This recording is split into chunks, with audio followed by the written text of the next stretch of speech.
بسم اللہ الرحمن الرحیم. Welcome to Zee voice. Doctor Ruth Pfau Mother Teresa.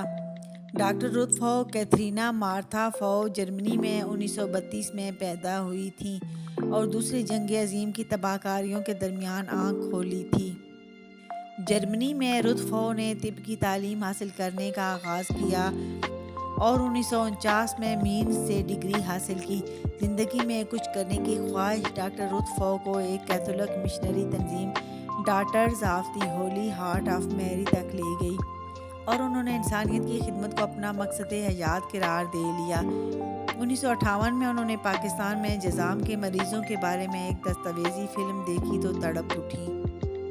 یاد رہے کہ جذام یا کوڑ اچھوت مرض ہے جس میں مریض کا جسم گلنا شروع ہو جاتا ہے، جسم میں پیپ پڑ جاتی ہے اور اس کے ساتھ انسان کا گوشت ٹوٹ کر نیچے گرنے لگتا ہے. مریض کے جسم سے بدبو بھی آتی ہے، اس لیے مریض اپنے اعضاء بچانے کے لیے ہاتھوں، پیروں اور منہ کو کپڑے کی بڑی بڑی پٹیوں میں لپیٹ کر رکھتے ہیں. یہ مرض پہلے لا علاج سمجھا جاتا تھا، چنانچہ جس انسان کو یہ مرض لاحق ہو جاتا اسے شہر سے باہر پھینک دیا جاتا تھا اور وہ ویرانوں میں سسک سسک کر دم توڑ دیتا تھا. پاکستان میں 1960 تک جذام کے ہزاروں مریض موجود تھے اور یہ مرض تیزی سے بڑھ رہا تھا. ملک کے مخیر حضرات نے کوڑیوں کے لیے شہروں سے باہر رہائش گاہیں تعمیر کرا دی تھیں جنہیں کوڑی احاطے کہا جاتا تھا. لوگ آنکھ، منہ اور ناک لپیٹ کر ان احاطوں کے قریب سے گزرتے تھے. لوگ مریضوں کے لیے کھانا دیواروں کے باہر سے اندر پھینک دیتے اور یہ بیچارے مٹی اور کیچڑ میں لتھڑی ہوئی روٹیاں جھاڑ کر کھا لیتے تھے. ملک کے تقریباً تمام شہروں میں کوڑی احاطے موجود تھے. اس مرض کے شکار مریض کے پاس صرف دو راستے ہوتے تھے. پہلا یہ کہ سسک سسک کر جان دے دے، دوسرا یہ کہ خودکشی کر لے. 1960 کے دوران مشنری تنظیم نے ڈاکٹر رتھ فو کو پاکستان بھیجا. یہاں آ کر انہوں نے جذام کے مریضوں کی حالت زار دیکھی تو واپس نہ جانے کا فیصلہ کر لیا. انہوں نے کراچی ریلوے اسٹیشن کے پیچھے میکلوڈ روڈ کے ساتھ واقع کوڑیوں کی بستی میں ایک چھوٹے سے مفت کلینک کا آغاز کیا جو ایک جھونپڑی میں قائم کی گئی تھی. میری ایڈیلیڈ لیپروسی سینٹر کے نام سے قائم ہونے والا یہ شفا خانہ جذام کے مریضوں کے علاج کے ساتھ ان کے لواحقین کی مدد بھی کرتا تھا. اسی دوران آئی کے گل اس کام میں شامل ہو گئے. مریضوں کی بڑھتی ہوئی تعداد کے پیش نظر 1963 میں صدر کے علاقے میں ایک جگہ خرید کر باقاعدہ کلینک کا آغاز کیا گیا جہاں کراچی ہی نہیں پورے پاکستان بلکہ پورے افغانستان سے آنے والے مریضوں کا علاج کیا جانے لگا. کام میں اضافے کے بعد کراچی کے دوسرے علاقوں میں بھی چھوٹے چھوٹے کلینک قائم کیے گئے اور ان کے لیے عملے کو تربیت بھی ڈاکٹر رتھ فو ہی نے دی. صدر کے علاقے میں 50 بستروں پر مشتمل ہسپتال یعنی میری ایڈیلیڈ لیپروسی سینٹر آج بھی قائم ہے جہاں دوائیں، ٹیسٹ اور دیگر تمام سہولتیں پہلے دن کی طرح آج بھی بالکل مفت ہیں. یہ ادارہ جرمن لیپروسی ریلیف ایسوسی ایشن کی معاونت اور صحت کے صوبائی محکموں کے ساتھ مل کر کام کرتا ہے. اس وقت ملک اور پاکستان کے زیر انتظام کشمیر میں اس کے تحت 157 مراکز کام کر رہے ہیں.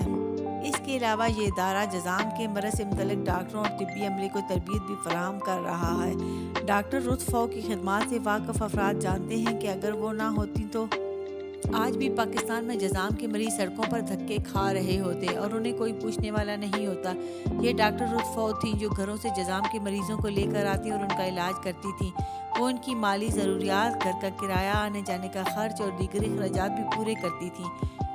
ان کی انتھک محنت کی وجہ سے پاکستان میں جذام کے مرض کے بارے میں غلط فہمیاں دور ہوئیں اور آگاہی میں اضافہ ہوا. ان کا مشن تھا کہ پاکستان کے کونے کونے میں جذام میں مریضوں کے لیے مراکز قائم کیے جائیں تاکہ مریضوں کو علاج کی سہولتیں بآسانی ان کے گھر کے قریب مل سکیں. 1968 میں انہوں نے حکومت پاکستان کو نیشنل لیپروسی کنٹرول پروگرام شروع کرنے کی طرف راغب کیا جس کے تحت ملک بھر میں جذام کے علاج کے لیے مراکز قائم کیے گئے. ڈاکٹر رتھ فو خود ملک کے چپے چپے میں گئیں اور جذام کے مریضوں کا علاج کیا. تھر پارکر کے ریگستان ہو یا خیبر پختونخوا کے دشوار گزار پہاڑ، ملک کا کوئی علاقہ ایسا نہ تھا جہاں وہ نہ پہنچی ہوں. پاکستان میں 1996 میں جذام پر قابو پا لیا گیا تھا. پاکستان اس خطے کا پہلا ملک تھا جس نے اس مرض کو شکست دی. یہ حقیقت ہے کہ اگر ڈاکٹر رتھ فو تک محنت نہ کرتی تو ہم اس مقام تک بھی نہ پہنچ سکتے. یہ سیرا انہی کے سر ہے. انہوں نے زندگی کی 5 دہائیاں پاکستان میں جذام کے خاتمے کی جنگ لڑتے ہوئے گزار وہ کہا کرتی تھیں کہ ان کی پیدائش کا ملک بے شک جرمنی ہے، لیکن دل کا ملک پاکستان ہے اور ان کا دل صرف پاکستان کے لیے دھڑکتا ہے۔ جزام کے خلاف خاطر خواہ کامیابی حاصل کرنے کے بعد بھی وہ رکی نہیں، بلکہ خدمت کا دائرہ مزید وسیع کر دیا۔ جزام پر قابو پانے کے بعد میری ایڈیلیڈ لیپروسی سینٹر آج بھی قائم ہے، جہاں دوائیں، ٹیسٹ اور دیگر تمام سہولتیں پہلے دن کی طرح آج بھی بالکل مفت ہیں۔ میری ایڈیلیڈ لیپروسی سینٹر نے جزام کے ساتھ ٹی بی اور آنکھوں کے امراض کا علاج بھی شروع کیا۔ اب یہ ادارہ ماں اور بچے کی صحت کے شعبے میں بھی خدمات سر انجام دے رہا ہے۔ انہوں نے پاکستان میں اپنے کام پر جرمن زبان میں 4 کتابیں لکھی ہیں۔ ٹو لائٹ اے کینڈل کا انگریزی میں ترجمہ کیا گیا ہے۔ انہیں پاکستان میں ستارہ قائد اعظم ستارہ ہلال سے نوازا گیا۔ ان کی خدمات کو مد نظر رکھتے ہوئے 1997 میں انہیں وفاقی محکمہ صحت نے جزام کے بارے میں معاون مقرر کیا۔ پاکستان کی مدر ٹریسا کہلانے والی اس مسیحا نے 10 اگست 1917 کو یہ دنیا چھوڑی تو سرکاری اعزاز کے ساتھ کراچی میں ان کی آخری رسومات میں اس وقت کے صدر پاکستان ممنون حسین، آرمی چیف قمر باجوہ اور گورنر سندھ کے علاوہ دیگر عام شخصیات نے بھی شرکت کی۔ اس دوران ڈاکٹر رتف ہو کو 21 توپوں کی سلامی بھی دی گئی۔ اللہ تعالیٰ ڈاکٹر رتف ہو کے درجات بلند کرے، آمین۔